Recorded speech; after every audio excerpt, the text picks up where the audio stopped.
ॐ नमो श्रीयतिराजाय विवेकानन्दसुरय सच्चित्सुखस्वरूपाय स्वामिने तापहारिणे ঠাকুর শ্রীরামকৃষ্ণ পরমহংসদেবের শ্রীচরণে, সংঘজননী শ্রী শ্রীমা সারদা দেবীর শ্রীচরণে এবং যুগনায়ক স্বামী বিবেকানন্দের শ্রীচরণে আমার সশ্রদ্ধ ভক্তিপূর্ণ প্রণাম।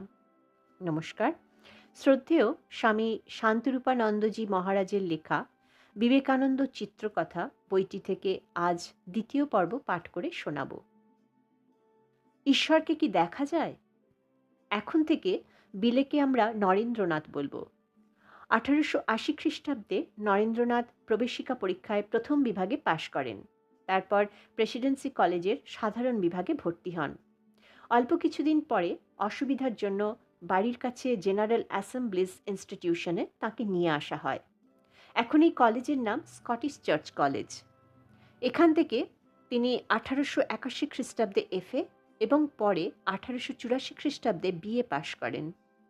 এই কলেজের অধ্যক্ষ উইলিয়াম হেস্টি ওয়ার্ডসওয়ার্থের কবিতা এক্সকারসন পড়াতে পড়াতে বলেছিলেন, ধ্যান বা চিন্তা করতে করতে মানুষ গভীর অনুভূতিতে স্থির হয়ে যায়। শুনেছি দক্ষিণেশ্বরে রামকৃষ্ণ পরমহংসের এইরকম হয়। বয়স বাড়ার সঙ্গে সঙ্গে নরেন্দ্রনাথের হাবভাবে একটা পরিবর্তন দেখা গেল। এখন বই পড়ার দিকে তাঁর বেশি ঝোঁক। কলেজের বই ছাড়া আরও অনেক বই পড়তে লাগলেন। গ্রিক দর্শন ও জার্মান দর্শনের বিভিন্ন বই পড়ে নরেন্দ্রনাথের মনে প্রশ্ন উঠতে লাগল, ঈশ্বর আছেন কি না, তাঁকে দেখা যায় কি না, এইরকম অনেক প্রশ্ন। মনে যতই প্রশ্ন ওঠে ততই আরও বেশি বই পড়তে থাকেন।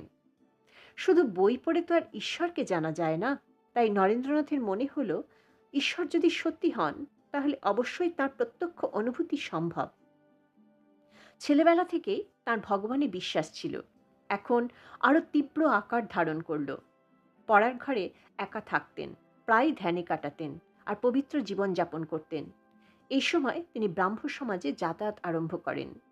সেখানে নিয়মিত ধ্যান ধারণা করতেন, মাঝে মধ্যে ভজন গাইতেন। মহাশয়, আপনি কি ঈশ্বর দর্শন করেছেন? ঈশ্বর লাভের জন্য ব্যাকুলতা দিন দিন বাড়তে লাগল, ক্রমে তীব্র আকার ধারণ করল। প্রাণের আকুতি নিয়ে ধর্মনেতার সামনে তিনি প্রশ্ন করতেন, আপনি কি ঈশ্বর দর্শন করেছেন? কিন্তু সকলেই নীরব, কেউ বলতে পারল না, হ্যাঁ আমি ঈশ্বর দর্শন করেছি। মনের এই প্রশ্ন নিয়ে নরেন্দ্রনাথ গেলেন আদি ব্রাহ্ম সমাজের মহর্ষি দেবেন্দ্রনাথ ঠাকুরের কাছে। তিনি গঙ্গার উপর নৌকায় নির্জনে ধ্যান করছিলেন। দরজা খুলেই তাকে ওই প্রশ্ন করলেন, আপনি কি ঈশ্বর দর্শন করেছেন? উত্তরে মহর্ষি বললেন, তোমার যোগীর চক্ষু, তুমি ধ্যান করো, ঈশ্বর দর্শন করবে। নরেন্দ্রনাথ সন্তুষ্ট হতে পারলেন না, তার ব্যাকুলতা আরও বেড়ে গেল। এদিকে শিমুলিয়াপল্লীর সুরেন্দ্রনাথ মিত্র তার বাড়িতে শ্রীরামকৃষ্ণকে আমন্ত্রণপূর্বক এক উৎসবের আয়োজন করেছেন। সেখানে সুগায়কের প্রয়োজন, তাই ওই একই পল্লীর সুকণ্ঠ গায়ক নরেন্দ্রনাথকে আহ্বান জানানো হলো। খবর পেয়ে নরেন্দ্রনাথ রাজি হলেন। ভজন গান শুনিয়ে সকলকে আনন্দ দিলেন। বিশেষ করে শ্রীরামকৃষ্ণদেব তো ভারী খুশি। তিনি এই প্রিয়দর্শন যুবকের পরিচয় জানলেন। ভজন শেষে তিনি নরেন্দ্রনাথকে একদিন দক্ষিণেশ্বরে যাবার জন্য আমন্ত্রণ জানালেন। শ্রীরামকৃষ্ণের সঙ্গে নরেন্দ্রনাথের এই প্রথম মিলন।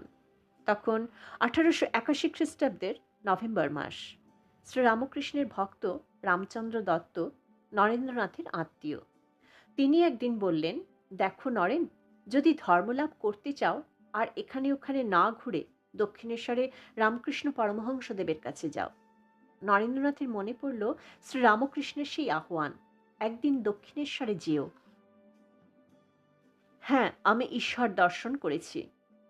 অবশেষে একদিন প্রতিবেশী সুরেন্দ্রনাথ মিত্র ও আত্মীয় রামচন্দ্র দত্তের সঙ্গে নরেন্দ্রনাথ চললেন দক্ষিণেশ্বরে শ্রীরামকৃষ্ণ সকাশে। নরেন্দ্রনাথকে দেখে শ্রীরামকৃষ্ণ একেবারে আনন্দে বিহল। গান গাইতে বললেন। তাতে নরেন্দ্রনাথ মনোচল নিজ নিকেতনে গানটি গাইলেন। 16 আনা মন প্রাণ ঢেলে ধ্যানস্থ হয়ে গাইলেন। গান শেষ হবার পর নরেন্দ্রনাথকে উত্তরের বারান্দায় নিয়ে গেলেন। নরেন্দ্রনাথ ভাবলেন বোধহয় নির্জনে কিছু উপদেশ দেবেন, কিন্তু হঠাৎ শ্রীরামকৃষ্ণ তার হাত ধরে আনন্দাশ্রু বিসর্জন করতে করতে, এতদিন পরে আসতে হয়, আমি তোমার জন্য কিরকম প্রতীক্ষা করে আছি তা ভাবতে নাই, ইত্যাদি কত কথা বললেন। পরক্ষণেই হাত জোর করে বলতে লাগলেন, জানি প্রভু, তুমি সেই পুরাতন ঋষি নররূপী নারায়ণ, জীবের দুঃখ দূর করতে পুনরায় শরীর ধারণ করেছ। তারপর নিজের হাতে নরেন্দ্রনাথকে মাখন মিছরি সন্দেশ খাওয়ালেন এবং আবার একদিন একাকী আসবার জন্য অনুরোধ করলেন। শ্রীরামকৃষ্ণের কথা শুনে ও আচরণ দেখে নরেন্দ্রনাথ তো একেবারে হতবাক। ভাবলেন, এ কাকে দেখতে এসেছি? এ তো একেবারে পাগল, না হলে বিশ্বনাথ দত্তের ছেলে আমি, আমাকে এইসব কথা বলে। কিন্তু পরে শ্রীরামকৃষ্ণের আচরণে বা কথায় কোনো পাগলের লক্ষণ দেখা গেল না, বরং তার পবিত্রতা ও ঈশ্বরের জন্য ত্যাগ দেখে নরেন্দ্রনাথ মুগ্ধ হলেন। তিনি ভাবলেন, ইনিই বোধহয় তার প্রশ্নের সঠিক উত্তর দিতে পারবেন। তাই নরেন্দ্রনাথ তাকে সোজা জিজ্ঞাসা করলেন, আপনি কি ঈশ্বর দর্শন করেছেন? তৎক্ষণাৎ শ্রীরামকৃষ্ণ হাসতে হাসতে উত্তর দিলেন, হ্যাঁ, আমি ঈশ্বর দর্শন করেছি, ঠিক যেমন তোমাদের দেখছি, তবে এর চেয়েও আরও স্পষ্টভাবে। যদি চাও তোমাকেও দেখাতে পারি। কথাগুলো শুনে নরেন্দ্রনাথের দৃঢ় প্রত্যয় হলো যে ইনি অন্যান্য ধর্মপ্রচারকের মতো মন গড়া কথা বলছেন না, যা প্রত্যক্ষ করেছেন তাই বলছেন। এতদিনে নরেন্দ্রনাথ উপযুক্ত গুরু পেলেন। শুরু হলো গুরু শিষ্যে দিব্যলীলা। নরেন্দ্রনাথের প্রার্থনা। শ্রীরামকৃষ্ণকে প্রথম থেকে খুব ভক্তি করলেও তাঁর কোনো কথাই নরেন্দ্রনাথ ভালোভাবে পরীক্ষা না করে নিতেন না। শ্রীরামকৃষ্ণ নানা ঈশ্বরীয় রূপ দর্শন করতেন, নরেন্দ্রনাথ কিন্তু মাথার খেয়াল মাত্র ভাবতেন। শ্রীরামকৃষ্ণ সাধারণ অবস্থায় ঈশ্বরকে মা কালী রূপেই দেখতেন, কিন্তু নরেন্দ্রনাথ মা কালীকে মানেন না, তাই তার চিন্তা ও ভাবনা। একদিন মা কালী তাকে দর্শন দিয়ে বললেন, কিছুদিন পরে ও সব সত্য বলে মানবে। 1884 খ্রিস্টাব্দে নরেন্দ্রনাথ বিএ পরীক্ষা দিলেন। পরীক্ষার পর হঠাৎ তাঁর বাবা দেহত্যাগ করলেন। নরেন্দ্রনাথ বড় ছেলে, তাই সংসার চালানোর দায়িত্ব তাঁর উপর পড়ল। সংসারে 5-7 জন লোক, অথচ কি করে সংসার চলবে তার কোনো রকম সংস্থান নেই। কেননা উদার হৃদয় বিশ্বনাথ দত্তের ছিল আয়ের চেয়ে ব্যয় বেশি। তিনি কিছুই রেখে যেতে পারেননি, বরং অনেক ঋণ ছিল। চাকরির অনেক চেষ্টা করেও কোনো কাজ হলো না। শেষে মা ভাইদের খাওয়া পড়ার কষ্ট সহ্য করতে না পেরে নরেন্দ্রনাথ একদিন গেলেন দক্ষিণেশ্বরে। গিয়ে শ্রীরামকৃষ্ণকে বললেন, আমাদের অন্ন বস্ত্রের অভাব দূর করে দিন আপনার মা কালীকে বলে। শ্রীরামকৃষ্ণ বললেন, আচ্ছা, আজ মঙ্গলবার, আমি বলছি, আজ রাতে কালীঘরে গিয়ে মাকে প্রণাম করে তুই যা চাইবি মা তোকে তাই দেবেন। রাত্রে নরেন্দ্রনাথ গেলেন মা কালীর মন্দিরে।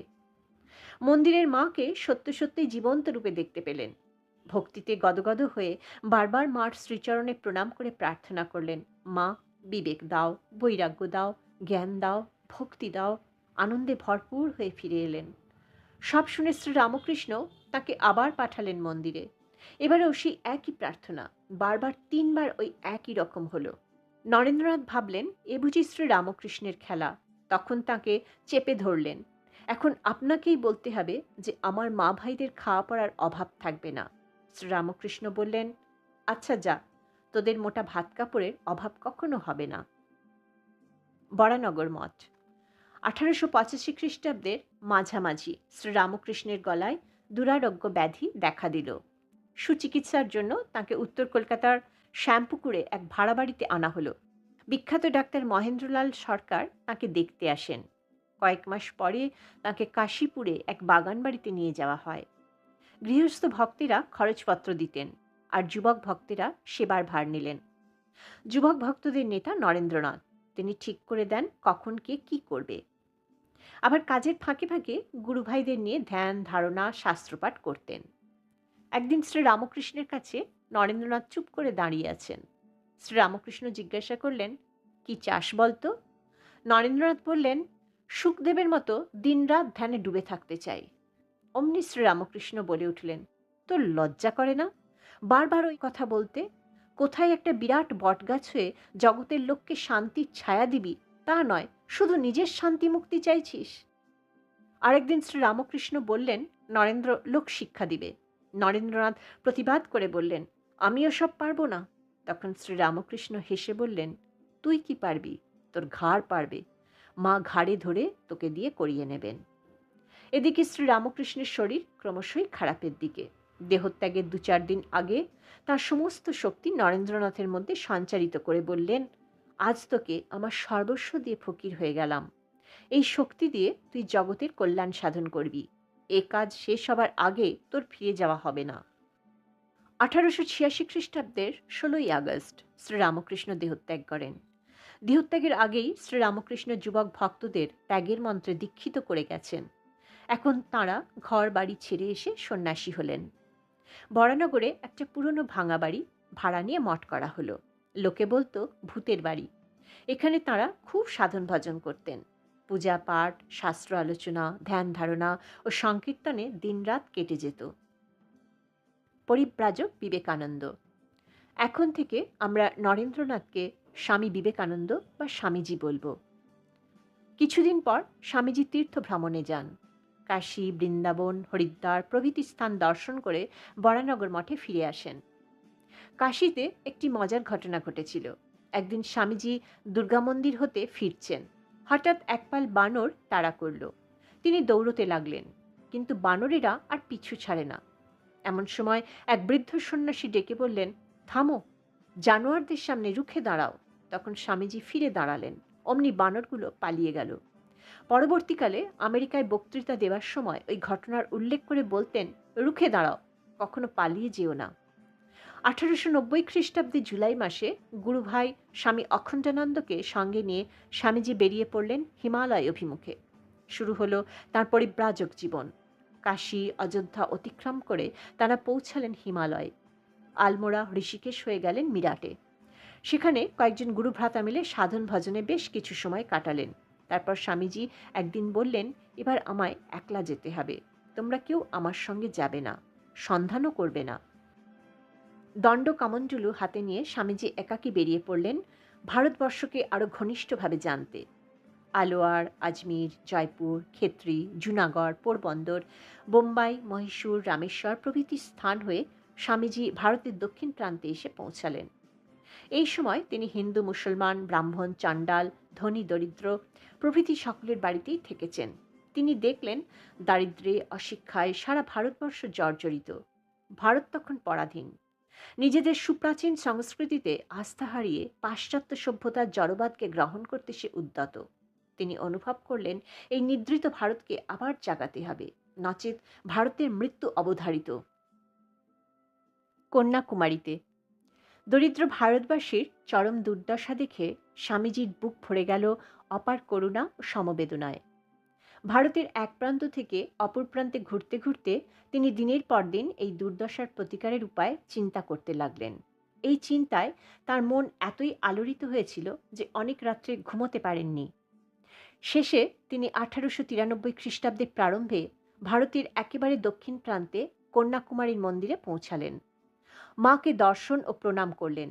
তারপর সহসা সমুদ্রে ঝাঁপিয়ে পড়লেন।